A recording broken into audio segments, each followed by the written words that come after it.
ಮೊದಲನೇದಾಗಿ hats off ಹೇಳ್ತೀನಿ. ಪ್ರತಿ ಬಾರಿ ನೀವು ಹೆಣ್ಮಕ್ಳ ಪರವಾಗಿ ನ್ಯಾಯದ ಪರವಾಗಿ ನಿಂತ್ಕೊಳ್ಳೋದಕ್ಕೆ ಮೊದಲನೇದಾಗಿ ಹ್ಯಾಟ್ಸ್ ಆಫ್ ಹೇಳ್ತೀನಿ. ಬಹಳ ಖುಷಿ ಆಯ್ತು. ನಿಮಗೂ ಮೆಸೇಜ್ ಬಂದಿದೆ, ಈ ರೀತಿ ಶೇರ್ ಮಾಡ್ಕೊಂಡು ಓಪನ್ ಸ್ಟೇಟ್ಮೆಂಟ್ ಕೊಡ್ತೀರಾ. ನನಗೂ ಮೆಸೇಜ್ ಬಂದಿದೆ, ಅದ್ರ ಪರವಾಗಿ ನೀವು ಮೆಸೇಜ್ ಸ್ಕ್ರೀನ್ ಶಾಟ್ ಹಾಕಿದ್ಮೇಲೆ ಬಹಳಷ್ಟು ಜನ ಹಾಕ್ತಾರೆ, ನನಗೂ ಮೆಸೇಜ್ ಬಂದಿದೆ. ಅದಾದ್ಮೇಲೆ ನಿಮ್ ಪರ ಕೆಲವೊಬ್ರು ನಟರು ಆಗಿರ್ಬೋದು, ಸೀರಿಯಲ್ ಆರ್ಟಿಸ್ಟ್, ಸೆಲೆಬ್ರಿಟೀಸ್ ಎಲ್ಲ ನಿಂತ್ಕೋತಾರೆ. ಆಗ ಮ್ಯಾಮ್ ಅದ್ರ ಬಗ್ಗೆ ನಿಮ್ಮ ಒಂದು ಅಭಿಪ್ರಾಯ, ನೀವು ಹಾಕಿದ್ಮೇಲೆ ನಿಮ್ ಪರ ನಿಂತ್ಕೊಂಡು ಅಂಡ್ ಇನ್ನಷ್ಟು ಹೆಣ್ಮಕ್ಳು ಹಿಂಗ್ ಆಗಿದೆ ಅಂತ ಅವರೆಲ್ಲ ನಿಂತ್ಕೊಳಕ್ ಸ್ಟಾರ್ಟ್. ಬಟ್ ಯಾರು ದರ್ಶನ್ ಸರ್ ಒಳಗ್ ಹೋದ್ಮೇಲೆ ಇದು ಬಾರಿ ಒಬ್ರು ಕೂಡ ಮಾತಾಡಿರ್ಲಿಲ್ಲ, ಯಾರು ಹೊರ ಕೂಡ ಬಂದಿಲ್ಲ. ನೀವೇ ಹೇಳಿದ್ರಿ, ಈಗ ಕೆಲವೊಂದ್ಸರಿ ನ್ಯೂಸ್ ಚಾನೆಲ್ಗೆ ಭಯಪಟ್ಟು ಒಳಗಿರ್ತಾರೆ, ಯಾಕೆ ಸುಮ್ಮನೆ ಕಾಂಟ್ರವರ್ಸಿ ತಗೊಳಕೊಳ್ಳೋದು ಅಂತ ಒಳಗಿರ್ತಾರೆ. ಬಟ್ ನೀವ್ ಹಾಕಿದ್ಮೇಲೆ ಬಹಳಷ್ಟು ಜನ ಹೊರಗೆ ಬಂದ್ರು. ಇದ್ರ ಬಗ್ಗೆ ನಿಮ್ಮ ಅಭಿಪ್ರಾಯ? ನನ್ಗಿಂತ ಮುಂಚೆ ಎಷ್ಟೊಂದ್ ಜನ ಚೆಕ್ ಮಾಡ್ಕೊಂಡಿರ್ಬೋದು, ಬಟ್ ಯಾರು ಮಾತಾಡಿರಲಿಲ್ಲ. ಸೊ ನಾನು ಶೇರ್ ಮಾಡ್ಕೊಂಡಾದ್ಮೇಲೆ ಇನ್ನೊಬ್ರು ಶೇರ್ ಮಾಡ್ಕೋತಾರೆ, ಅದಾದ್ಮೇಲೆ ಇನ್ನೊಬ್ರದ್ದು ಬರುತ್ತೆ. ಅಂಡ್ ನನಗೆ ಎಷ್ಟೊಂದು ಕಾಲ್ಸ್ ಬರುತ್ತೆ, ನಮಗೂ ಬಂದಿತ್ತು ಅಂತ. ಸೊ ಹಾಗಾಗಿ ನನಗೆ ಖುಷಿ ಇದೆ, at least I initiated something ಅಂತ. ಓಕೆ, ಈ ಒಂದು ಘಟನೆ ಏನ್ ನಡೆದಿದೆ ಮ್ಯಾಮ್, ಇದನ್ನ ತುಂಬಾ ಜನ ಬಹಳಷ್ಟು ರೀತಿಯಲ್ಲಿ ಜಡ್ಜ್ ಮಾಡ್ಲು, ಅವ್ರು ಸರಿ ಇವ್ರು ತಪ್ಪು, ಬಹಳಷ್ಟು ರೀತಿಯಲ್ಲಿ. ಹೆಂಗಂದ್ರೆ ದರ್ಶನ್ ಸರ್ನ ಬಹಳಷ್ಟು 90% ಆಫ್ ಜನ ಹೆಂಗ್ ಮಾಡ್ರು, ಈ ಮನುಷ್ಯ ಕೆಟ್ಟ ಮನುಷ್ಯ ಅನ್ನೋ ರೀತಿನೇ ಎಲ್ಲ ಹೇಳಕ್ ಸ್ಟಾರ್ಟ್ ಮಾಡ್ರು. ಬಟ್ ನೀವು ಅವ್ರ ಪರ ನಿಂತ್ಕೊಂಡು ನಾನು ನಿಂತ್ಕೊಂತೀನಿ ಅಂತ ಒಂದು ಓಪನ್ ಸ್ಟೇಟ್ಮೆಂಟ್ ಕೊಡ್ತೀರಾ, ಯಾಕೆ ಅಂದ್ರೆ ಅವ್ರು ನಾನು ನಿಂತ್ಕೋತೀನಿ ಅಂತ ಕೊಟ್ಟೇ ಇಲ್ಲ. ಅಲ್ಲ ಮ್ಯಾಮ್, ಅಂದ್ರೆ ದರ್ಶನ್ ಸರ್ಗೆ ಸಪೋರ್ಟ್ ಮಾಡ್ತೀರಾ? ನಾನು ಆ ವ್ಯಕ್ತಿಗೆ ಸಪೋರ್ಟ್ ಮಾಡ್ತೀನಿ. ಬಿಕಾಸ್ ಯಾರು ಹೆಣ್ಮಕ್ಳಿಗೆ ನಾವು ಸೋಷಿಯಲ್ ಮೀಡಿಯಾ ನೋಡ್ತೀವಿ, ಎಷ್ಟು ವರ್ಸ್ಟ್ ಆಗಿ ಮೆಸೇಜಸ್ ಮಾಡ್ತಾರೆ, ಕಮೆಂಟ್ ಮಾಡ್ತಾರೆ, ಅದ್ರ ಬಗ್ಗೆ ಯಾರು ನಿಂತ್ಕೊಳ್ಳಲ್ಲ. ಅಂಡ್ ಪರ್ಸನಲ್ ಆಗಿ ಹೇಳ್ಬೇಕಂದ್ರೆ ನನ್ನ ಫ್ರೆಂಡ್ ಕೂಡ ಹೋಗಿ ಕಂಪ್ಲೇಂಟ್ ಕೊಟ್ಟಾಗ ಯಾರು ಆಕ್ಷನ್ ತಗೊಳಿಲ್ಲ. ಇಂತ ಒಂದು ನ್ಯೂಸ್ ಬಗ್ಗೆ ನೀವ್ ಏನ್ ಹೇಳ್ತೀರಾ? ಯಾಕೆ ಜನ ನಾರ್ಮಲ್ ಪೀಪಲ್ ಆಗಿ ಹೆಣ್ಮಕ್ಳು ನಾರ್ಮಲ್ ಆಗಿ ಹೋಗಿ ಕಂಪ್ಲೇಂಟ್ ಕೊಟ್ಟಾಗ ಯಾಕೆ ಆಕ್ಷನ್ ತಗೊಳ್ಳಲ್ಲ? ಸೆಲೆಬ್ರಿಟಿ ಅಂದ್ರೆ ಮಾತ್ರ ಯಾಕೆ ವಾಯ್ಸ್ ರೇಸ್ ಮಾಡ್ತಾರೆ, ಎಲ್ಲಾ ರೀತಿ ಆಕ್ಷನ್ಸ್ ತಗೋತಾರೆ?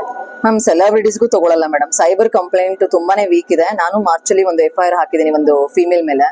She was targeting my personal issues in comment section. Paragraph ಗಟ್ಲೆ sir, 1 line 2 line okay, paragraph ಗಟ್ಲೆ ನಮ್ ಜೀವನದ ಬಗ್ಗೆ ಬರೀತಾರೆ ಕಾಮೆಂಟ್ ಸೆಕ್ಷನ್ ಅಂದ್ರೆ ಏನ್ ಅಷ್ಟು ಫ್ರೀ ಇದಾರೆ. ಅಂಡ್ ಅವರ ರಿಯಲ್ ಅಕೌಂಟ್, ಆ ಲೇಡಿಗೆ ಮದ್ವೆ ಆಗಿದೆ, ಮಕ್ಕಳಿದ್ದಾರೆ, ಬಟ್ ಏನೋ ಒಂದು ಆಕ್ಷನ್ ಆಗ್ಲಿಲ್ಲ ಸರ್. ಈ ಮುಂಚೆ ಕೊರೋನಾ ಟೈಮಲ್ಲೂ ಅಷ್ಟೇ 25 ಜನ ಕ್ರಿಯೇಟರ್ಸ್ ಕಂಪ್ಲೇಂಟ್ ಕೊಟ್ಟಿದ್ದೀವಿ, return complaint with proof, but ಏನೂ ಆಕ್ಷನ್ ಆಗಿಲ್ಲ ಸರ್. ಅಂಡ್ ಈ ಜನ ಅವ್ರು ಕೆಟ್ಟವರು ಇವ್ರು ಕೆಟ್ಟವರು ಅನ್ಕೊಳ್ಳೋದಕ್ಕಿಂತ ಎಲ್ಲಾ ಒಂದು ವಿಡಿಯೋಸ್ಗಳನ್ನ ನೋಡೋದನ್ನ ಬಿಟ್ಬಿಟ್ಟು ಅವ್ರವ್ರ ಕೆಲಸ ಮಾಡ್ಕೊಂಡು ಹೋದ್ರೆ, ದಿನ ಬೆಳಗ್ಗೆ ಆದ್ರೆ ಅವ್ರಿಗೆ ಏನ್ ಕೆಲಸ ಇರುತ್ತೆ, ಸ್ನಾನ ಮಾಡೋದು, ನೆಕ್ಸ್ಟ್ ಕೆಲ್ಸಕ್ಕೆ ಹೋಗೋದು, ಮತ್ತೆ ಮನೆ ಬಾಡಿಗೆ ಕಟ್ಟೋದು ಅಥವಾ ಮನೆಗೆ ರೇಷನ್ ತರೋದು, ಇದೆಲ್ಲ ಅವ್ರವ್ರ ಕೆಲಸ ಮಾಡ್ಕೊಂಡು ಹೋಗ್ತಾರೆ.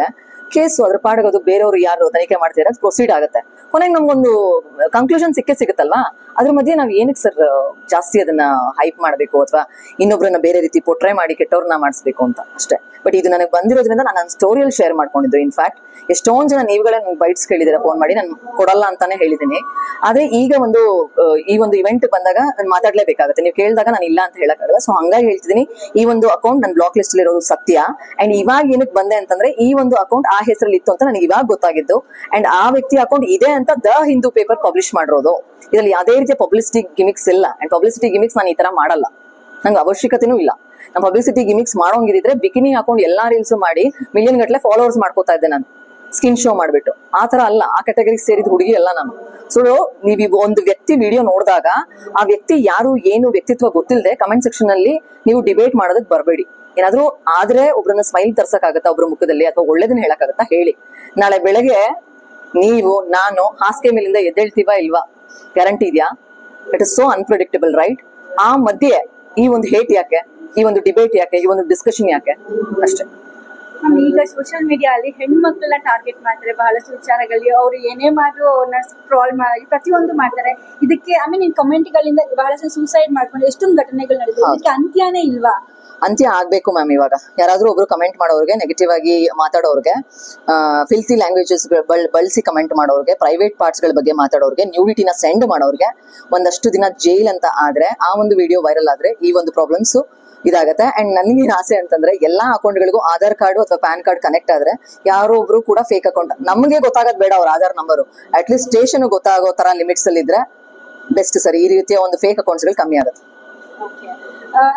ದರ್ಶನ್ ಸರ್ ಬಗ್ಗೆ ನಿಮ್ಮ ಒಂದು ಈ ವಿಷಯದ ಬಗ್ಗೆ ಅಂದ್ರೆ, Darshan sir as a person ನಿಮ್ಮ ಒಂದು ಪರ್ಸನಲ್ ಒಪಿನಿಯನ್. ಅಂಡ್ ಈ ಒಂದು ಘಟನೆ ಆಗಿರೋದು ಈಗ, ಅದಕ್ಕೆ ಮುಂಚೆ ನಿಮ್ಗೆ ದರ್ಶನ್ ಸರ್ ಒಂದು ಪರಿಚಯದ ವ್ಯಕ್ತಿ ಏನಂತ ಗೊತ್ತಿದೆ, ಅವ್ರ ಸಿನಿಮಾಗಳು ನೋಡಿರ್ತೀರಾ, ಅವ್ರ ಫ್ಯಾನ್ ಬೇಸ್ ಕೂಡ ನಿಮ್ಗೆ ಗೊತ್ತಿದೆ. ಅವ್ರ ಬಗ್ಗೆ ಒಂದು ಪರ್ಸನಲ್ ಒಪಿನಿಯನ್, ಇಂಥ ಕೃತ್ಯ ಆಗಿದೆ, ಬಟ್ ಮಾಡಿರ್ತಾರೋ ಇಲ್ವೋ ನಮಗ್ ಗೊತ್ತಿಲ್ಲ, ಕಾನೂನು ಬಿಟ್ಟಿದ್ದು. ನಿಮ್ಮ ಒಂದು ಪರ್ಸನಲ್ ಒಪಿನಿಯನ್ ಅವ್ರ ಬಗ್ಗೆ? ಮ್ಯಾಮ್, ನನ್ನ ಪರ್ಸನಲ್ ಒಪಿನಿಯನ್, ಈ ರೀತಿಯ ಒಂದು ಕೃತ್ಯ ಮಾಡುವಂತ ವ್ಯಕ್ತಿ ಅಲ್ಲ, ಬಟ್ ಏನೋ ಒಂದು ನೇರವಾಗಿ ಆಗಿ ತುಂಬಾ ನೇರವಾಗಿ ಮಾತಾಡ್ತಾರೆ. ಅಂಡ್ ನೀವು ಅಬ್ಸರ್ವ್ ಮಾಡಿರೋ ಪ್ರಕಾರ ಅವರಾಗೆ ಅವರು ಯಾವುದೇ ಒಂದು ಇಂಟರ್ವ್ಯೂಸ್ ಗಳಿಗಾಗ್ಲಿ ಅಥವಾ ರಿಯಾಲಿಟಿ ಶೋಸ್ ಗಳಿಗಾಗ್ಲಿ ಹೋಗಲ್ಲ, ನಾನು ಮಾಡ್ತೀನಿ ಅಥವಾ ಇದು ಮಾಡ್ತೀನಿ ಅಂತ. ಅವರ ಸಿನಿಮಾ ಏನಾಯ್ತು, ಅವ್ರ ಸಿನಿಮಾ ಪ್ರಚಾರ ಏನಾಯ್ತು ಅಷ್ಟಕ್ಕೆ ಇರ್ತಾರೆ. ಅಂಡ್ ಆದಷ್ಟು ಅವ್ರ ಕೈಲಾದಷ್ಟು ಎಷ್ಟು ಸಹಾಯ ಮಾಡ್ಬೋದು ಮಾಡ್ತಾರೆ. ನೀವು ಇವಾಗ ನೋಡ್ತಿದ್ರೆ ಎಷ್ಟೊಂದು ವಿಡಿಯೋಸ್ಗಳು ಹರಿದಾಡ್ತಿದೆ, ಎಷ್ಟು ಜನ ಇಷ್ಟಪಡ್ತಾ ಇದಾರೆ ಅವ್ರನ್ನ, ಅಂಡ್ ಎಷ್ಟು ಸಹಾಯ ಮಾಡಿದ್ದಾರೆ ಎಲ್ರಿಗೂ.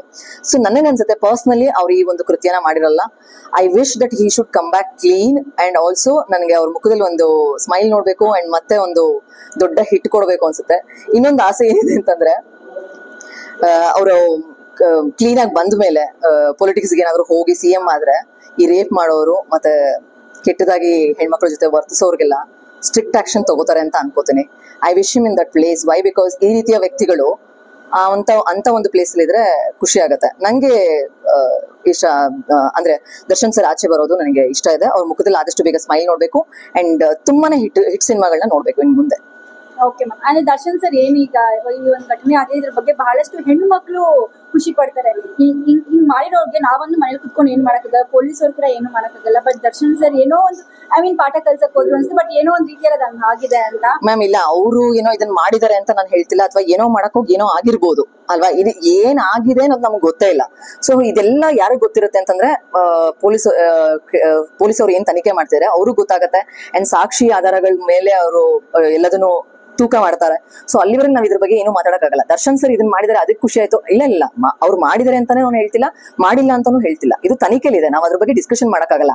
ಆದ್ರೆ ಕೋಪ ಅಂತೂ ಮಾಡ್ಕೊಂಡಿದಾರಲ್ವಾ ಮೆಸೇಜಸ್ ಬಂದಿದ್ದಕ್ಕೆ. ಸೊ ಆ ರೀತಿಯ ಒಂದು ಸ್ಟ್ರಿಕ್ಟ್ ಆಕ್ಷನ್ ಬರಬೇಕು ನಮ್ಮ ಕಾನೂನಲ್ಲೂ ಅಂತ ನನಗಿಷ್ಟ. ಅಂಡ್ ದರ್ಶನ್ ಸರ್ ಪಾಲಿಟಿಕ್ಸ್ ಗೆ ಬರ್ಬೇಕು ಅನ್ನೋದು ನಿಮ್ಮ ಒಂದು ಅಭಿಪ್ರಾಯ?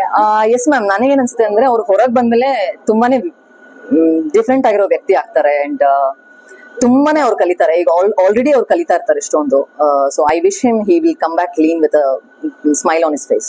Okay ma'am. ಒಂದ್ ಕಡೆ ದರ್ಶನ್ ಸರ್, ಇನ್ನೊಂದು ಕಡೆ ಪವಿತ್ರ ಗೌಡ ಅವರು. ಅವ್ರ ಪರಿಚಯ ಇದೆ ನಮ್ಗೆ, ಹೇಗೆ ಆ ವ್ಯಕ್ತಿ ಪರಿಚಯ ಇದೆ, ಯಾವ ರೀತಿ ಮ್ಯಾಮ್? ಪರಿಚಯ ಅಂತಂದ್ರೆ ಅದೇ ಆನ್ಲೈನ್ ಅಲ್ಲಿ ಇನ್ಸ್ಟಾಗ್ರಾಮ್ ಅಲ್ಲಿ ಅಷ್ಟೇ ಪರಿಚಯ ಅವ್ರದ್ದು. ಇನ್ನು ಅವ್ರಿಗೆ ಪರಿಚಯ ಇರುವಂತವ್ರು ಎಷ್ಟೊಂದ್ ಜನ ನನಗ್ ಫ್ರೆಂಡ್ಸ್ ಇದ್ದಾರೆ. ನಾನ್ ಒಂದ್ ಹೇಳಕ್ ಇಷ್ಟಪಡ್ತೀನಿ, ಇಲ್ಲಿ ಯಾರನ್ನೂ ನಾನು ಸಪೋರ್ಟ್ ಮಾಡ್ತಿಲ್ಲ. ಆದ್ರೆ ಒಂದು ಹೆಣ್ಮಗಳು, ಅವರು ಕೂಡ ಯಾರ್ದೋ ಹೆಣ್ಮಗಳೇ.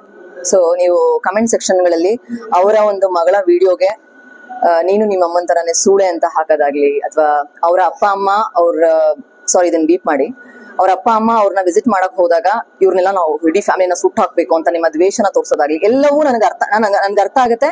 ನಿಮ್ಗೆ ಆ ಒಂದು ಫ್ಯಾಮಿಲಿಗೆ ಏನು ಅನ್ಯಾಯ ಆಗಿದೆ ಅದ್ರ ಬಗ್ಗೆ ನಿಮ್ಗೆ ಕೋಪ ಇದೆ ಅಂತ ನಂಗೆ ಅರ್ಥ ಆಗುತ್ತೆ. ಆದ್ರೆ ಎಲ್ಲರೂ ಹೆಣ್ಮಕ್ಳೇ ಇಲ್ಲಿ. ಇವಾಗ ಅವ್ರ ಮಗಳು ಏನ್ ಮಾಡಿದಾಳೆ ಈ ಒಂದು ವಿಷಯಕ್ಕೆ, and she is 15 years old. Please be sensible ಅಲ್ವಾ. ಇವಾಗ ನಿಮ್ಮನೆ ಹೆಣ್ಮಗಳೇ ಇಂತ ಒಂದು ಸ್ಥಿತಿಯಲ್ಲಿ ಸಿಗಾಕೊಂಡಿದ್ದಾಳೆ, ಅವಾಗ ನೀವೇ ಯಾವ್ದೋ ಒಂದು ಸ್ಥಿತಿಯಲ್ಲಿ ಸಿಗಾಕೊಂಡಿರ್ತೀರಾ. ಅವಾಗ ನಿಮ್ಮನೆ ಹೆಣ್ಮಕ್ಳಿಗೆ ಯಾರಾದ್ರೂ ಅಕ್ಕಪಕ್ಕದವ್ರು ಬೈದ್ರು ನಿಮ್ಗೆ ನೋವಾಗುತ್ತಲ್ಲ.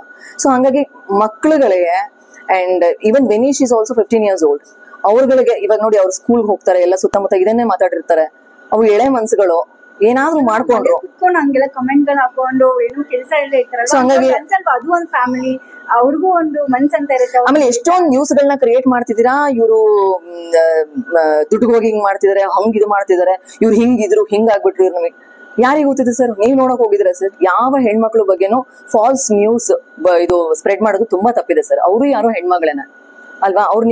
ನೀವು ಅವ್ರನ್ನ ಪ್ರಶ್ನೆ ಮಾಡ್ತೀರಾ, ಬಟ್ ಇಲ್ಲಿ ಯಾರು ಗಂಡಸರುಗಳನ್ನ ಪ್ರಶ್ನೆನೆ ಮಾಡಲ್ಲ. ಎಲ್ಲ ಒಂದು ತಪ್ಪಿಗೂ ಎಲ್ಲ ಒಂದು ಇನ್ಸಿಡೆಂಟ್ಗೂ ಹೆಣ್ಮಕ್ಳಿಗೆ ಬ್ಲೇಮ್ ಆಗ್ತಾರೆ. ಯಾಕೆ ಅಂತ ನಂಗೆ ಗೊತ್ತಿಲ್ಲ. So just stop that. Comment section ಅಲ್ಲಿ ಇನ್ನೊಂದ್ ತರ ಬಿಂಬಿಸೋದಾಗ್ಲಿ ಅವ್ರನ್ನ ಜಸ್ಟ್ ಸ್ಟಾಪ್ ದಟ್. ಭೇಟಿ ಮಾಡಿದ್ರೆ ಹೆಂಗೆ ಮ್ಯಾಮ್? ದರ್ಶನ್ ಅವ್ರನ್ನ ಭೇಟಿ ಮಾಡಿದ್ರೆ? ಇಲ್ಲ, ಮಾಡಿಲ್ಲ. Thank you. Thank you.